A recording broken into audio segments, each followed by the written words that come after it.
नमस्कार, मैं हूं धर्मेंद्र। आप देख रहे हैं ऑनलाइन न्यूज इंडिया। लॉकडाउन बढ़ाने की घोषणा हो चुकी है। 17 मई तक लॉकडाउन अब जारी रहेगा। देश के सभी जिलों को 3 हिस्सों में बांट दिया गया है, रेड जोन, ऑरेंज जोन और ग्रीन जोन में। और अब जो है ये कुल मिलाकर के 54 दिनों का लॉकडाउन हो जाएगा, जिसको देश अब पूरा करेगा। पहले 21 दिनों का लॉकडाउन, फिर उसके बाद 19 दिनों का लॉकडाउन और अब 14 दिनों का लॉकडाउन है।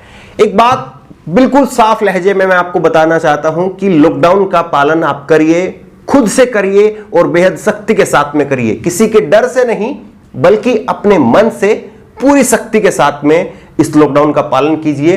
क्योंकि लॉकडाउन से आप अगर डिस्टेंस बना करके रहेंगे तो कोरोना से जो बीमारी हो सकती है वो आपको नहीं होगी।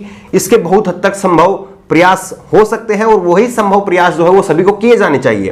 लेकिन आज इस वीडियो में हम बात करेंगे कि जनता सरकार के आदेशों का पालन कर रही है। जनता ने 21 दिन के लॉकडाउन का पालन किया, 19 दिन के लॉकडाउन का पालन जनता कर रही है और 14 दिन का लॉकडाउन का पालन भी जनता करेगी। लेकिन सवाल कुछ बेहद महत्वपूर्ण सवाल हैं जिनको मुझे लगता है कि नोटिस किया जाना बेहद जरूरी है। आपको याद होगा कि पहले जो 2 लॉकडाउन हुए उसमें प्रधानमंत्री नरेंद्र मोदी जी ने टीवी पर आकर के इसकी घोषणा की। लेकिन ये इस बार का जो लॉकडाउन बढ़ाया गया है, इसकी घोषणा गृह मंत्रालय की तरफ से एक प्रेस नोट आता है और उसके आधार पर की जाती है।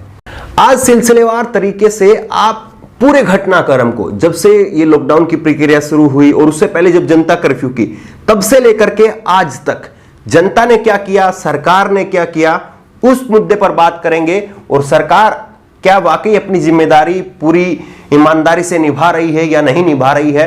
क्योंकि जनता तो अपना काम कर रही है, लेकिन सरकार की तरफ से क्या कुछ किया जाना चाहिए और क्या कुछ हो रहा है, इस पर रोशनी डालने की कोशिश करेंगे। दरअसल 22 मार्च को प्रधानमंत्री नरेंद्र मोदी जी ने पहली बार जनता कर्फ्यू का ऐलान किया। आज आप जहां पर खड़े हैं, आज हम यहां पर हैं 1 मई को आज आप पीछे घूम करके देखिए 22 मार्च के दिन को।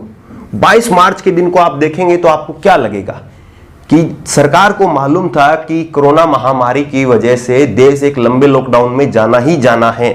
यह सरकार को पूरी तरह से मालूम था, सभी लोगों को मालूम था। और यहां तक भी एक चिदंबरम साहब का एक ट्वीट आप ये देखिए कि उन्होंने 23 मार्च को यह ट्वीट किया था और उसमें उन्होंने कहा है कि एक हफ्ते पहले ही, 23 मार्च से भी एक हफ्ते पहले, यानी कि 16-17 मार्च को उन्होंने ये कहा था कि देश को कम से कम 2 हफ्ते या 4 हफ्तों की लॉकडाउन की सख्त जरूरत है और प्रधानमंत्री जी इसको करें, नहीं तो उन्हें निराशा होगी। इस तरह का ट्वीट जो है वो उन्होंने किया था। लेकिन खैर प्रधानमंत्री जी ने वो नहीं किया उस वक्त। उसके बाद में 22 मार्च को जनता कर्फ्यू की घोषणा की गई। आज आप अगर पीछे घूम करके देखें 22 मार्च के दिन क्या हुआ था, क्या वो सरासर एक नौटंकी नहीं थी?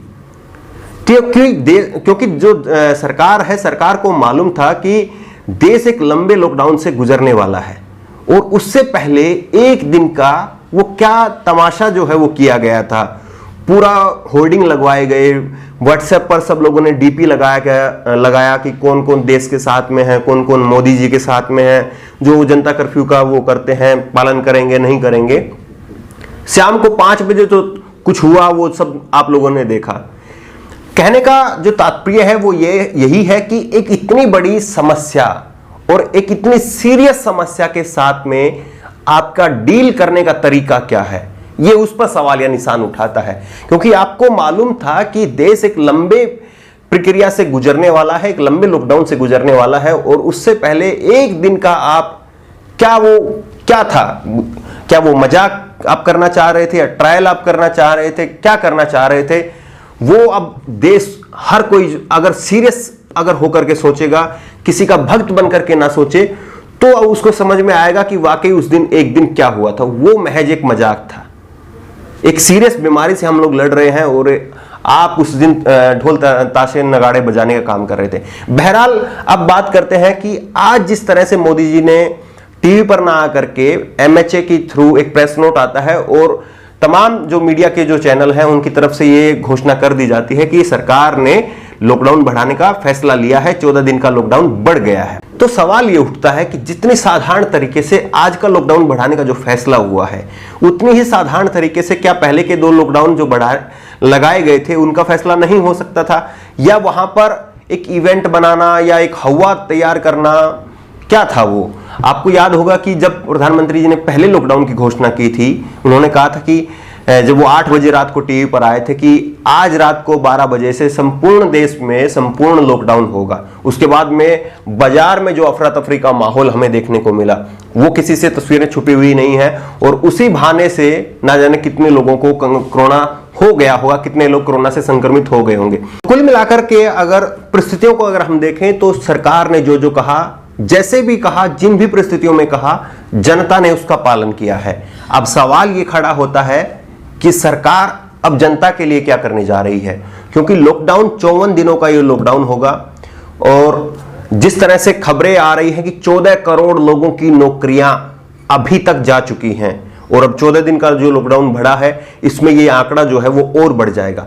तो ऐसे में सरकार जो है वो इन लोगों के लिए, जिन लोगों की नौकरियां चली गई हैं या लोगों की नौकरियां जाएंगी, उनके लिए सरकार क्या करने वाली है।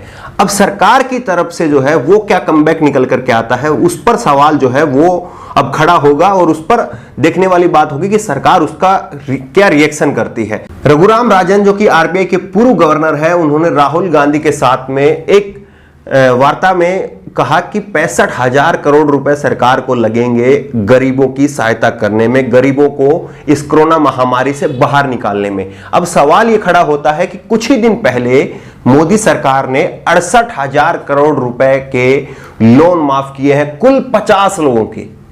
अगर सरकार, मोदी सरकार 50 लोगों के 68,000 करोड़ के लोन माफ कर सकती है, तो क्या 65,000 करोड़ रुपए वो देश की गरीब जनता के लिए खर्च नहीं कर सकती है? क्या सरकार इस स्ट्रेटजी पर काम कर रही है?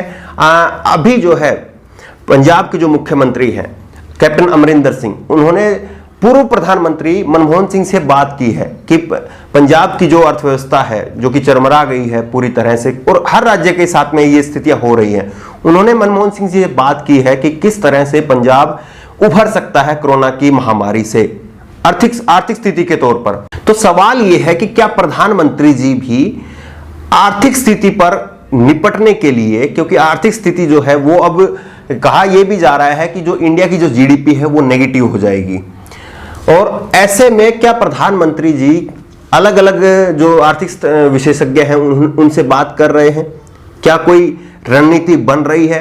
यह सबसे बड़ा सवाल है। और क्या प्रधानमंत्री जी जिस तरह से रघुराम राजन सलाह दे रहे हैं कि 65,000 करोड़ में इस देश की गरीब जनता को राहत मिल सकती है, उनको कोरोना से बाहर निकाला जा सकता है, तो 68,000 करोड़ 50 लोगों के अगर माफ हो सकते हैं, तो क्या 65,000 करोड़ देश के गरीब मजदूर दिहाड़ीदार लोगों के लिए ये सरकार उनको मदद दे सकती है? सवाल ये है, क्योंकि लॉकडाउन जब सरकार की तरफ से आदेश हुआ, जनता ने उसका पालन किया।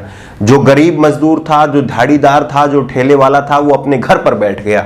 सरकार का नियम का बिल्कुल कड़ाई से, बिल्कुल सख्ताई के साथ में उसका पालन किया। छुटपुट घटनाओं को छोड़ दीजिए, तो पूरी देश की जनता ने, सरकार ने जो कहा उसका बिल्कुल सख्ती के साथ पालन किया। लेकिन अब वही देश की जनता अपनी सरकार की तरफ आंखें उठा करके देख रही है कि वो सरकार उस जनता के लिए क्या करती है। तो सबसे पहले यही जो है वो स्थिति अब बनती है कि लॉकडाउन के बाद में सरकार का क्या प्लान है, क्योंकि प्रधानमंत्री जी 2 बार टीवी पर आए। उन्होंने अगर मोटा मोटी उनकी बातों को देखें तो उन्होंने जो दादा दादी नाना नानी के जो नुस्खे होते हैं वो उनको बताने की कोशिश की है उन्होंने, लेकिन पॉलिसी के तौर पर और ठोस मुद्दे की बात पर जो है वो कोई बात जो है उनके संबोधन में नहीं देखने को मिली दोनों ही बार। और तीसरी बार अब वो नहीं आए हैं, उन्होंने एक प्रेस नोट के जरिए लॉकडाउन बढ़ाया है। तो अब क्या सरकार जो है वो सामने निकल करके आती है गरीब लोगों के लिए, दिहाड़ीदार मजदूरों के लिए, क्योंकि सबसे ज्यादा इन्हीं लोगों को नुकसान हुआ है। तो अब सवाल यही है कि लॉकडाउन जो है वो बढ़ा दिया गया है, कुल 54 दिनों का ये लॉकडाउन हो जाएगा। आप लोग भी लॉकडाउन का पालन करिए, लेकिन सवाल सरकार से है कि आप क्या करने वाले हैं। जनता को आपने जो कहा, जनता ने वो किया। अब बारी सरकार की है, सरकार क्या करने वाली है। और दूसरा जो कंफ्यूजन की जो स्थिति बनी हुई है कि गृह मंत्रालय की तरफ से जो अभी हाल ही में कहा गया कि जो प्रवासी मजदूर हैं जो कि दूसरे राज्यों में रह रहे हैं उनको अपने अपने राज्यों में भेजा जाएगा, इसको लेकर के लोगों में बहुत सारा कंफ्यूजन है। कुछ लोग कह रहे हैं कि स्पेशल ट्रेनें चलाई जाएं, कुछ राज्यों की तरफ से भी ये डिमांड आ रही है, कहीं पर बसेस के द्वारा भेजा जाएगा। तो ये क्लैरिफिकेशन जो है वो सरकार की तरफ से किया जाना चाहिए, क्योंकि इसको लेकर के लोगों में बहुत सारा कंफ्यूजन है कि जानकारियां हैं लोगों को, लेकिन आधी अधूरी जानकारियां हैं कि कहां पर पंजीकरण कराना है, कहां पर नहीं कराना है, वो आधी अधूरी जानकारियां हैं। इसलिए सरकार पर को जो है इस पर सामने आकर के स्पष्टीकरण देना चाहिए कि किस तरह से लोगों को उनके घरों तक भेजा जाएगा। ये स्पष्टीकरण देना बेहद जरूरी है। और सरकार से यही एक सवाल है कि कोरोना महामारी से देश ने उनका साथ दिया है, देश ने सरकार का साथ दिया है, चाहे वो मन से दिया हो या डंडे के जोर पर दिया हो, लेकिन सरकार का साथ देश की जनता ने दिया है। अब देश की जनता को सरकार क्या देती है, सबसे बड़ा सवाल यही है। इस खबर को लेकर के आपकी जो भी राय हो नीचे कमेंट बॉक्स में अपनी राय जरूर दें, और इसी तरह की तमाम खबरों के लिए ऑनलाइन न्यूज इंडिया को सब्सक्राइब करें। धन्यवाद। इस खबर को अभी लाइक करें, शेयर करें, और ऑनलाइन न्यूज इंडिया की सभी खबरें अपने मोबाइल फोन पर सबसे पहले देखने के लिए अभी चैनल को सब्सक्राइब करें और घंटी जरूर दबाएं।